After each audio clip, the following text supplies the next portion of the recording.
কিন্তু মধ্যপ্রাচ্যের এই হঠাৎ করে যুদ্ধ বেঁধে যাওয়া এবং আকস্মিকভাবে আমাদের এই ভাই আমাদের হাত থেকে বিদায় নিয়েছেন। আল্লাহ তাআলা যেন তাকে জান্নাতবাসী করেন।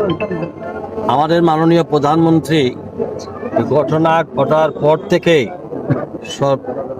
সার্বক্ষণিকভাবে আমাদের মন্ত্রণালয়ের সঙ্গে যোগাযোগ অব্যাহত রয়েছে। আমাদের সিনিয়র সচিব, আমাদের ডিজি মহোদয়, আমরা বিদেশের সঙ্গে প্রতিনিয়তই যোগাযোগ করে আমরা এই পর্যন্ত একজন লাশ আমরা হস্তান্তর করেছি। এটার আমরা মানে ফ্লাইটের এবং যুদ্ধ কারণে আমরা হয়তো যোগাযোগ করতে পারতেছি। যেদিনই সম্ভব হবে পরে এটা জানানো হবে।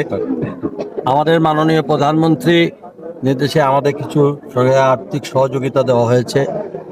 এটা এবং তার যে ক্ষতিপূরণের বিষয়টা আমরা আমাদের মন্ত্রণালয়ের মাধ্যমে সৌদি আরবে যে কোম্পানি সেই সরকারের মাধ্যমে আমরা সেটা আদায় করব ইনশাআল্লাহ। এর পাশাপাশি বর্তমান তারেক রহমান সাহেবের এই সরকার সবসময় প্রবাসীদের পাশে আছে, দেশবাসীর পাশে আছে। আমরা এখন যেটা দিয়েছি সেটা আমাদের পক্ষ থেকে একটা টোকেন। আমরা ভবিষ্যতে আমরা হয়তো এর ভিত্তিতে আমরা আমাদের মন্ত্রণালয় থেকে চিন্তা ভাবনা করব। আগে আমরা বিদেশ থেকে তার পাওনা সেটা আদায় করব, আর আমরা আমাদের অবস্থান থেকে সর্বাত্মক সহযোগিতা অব্যাহত থাকবে।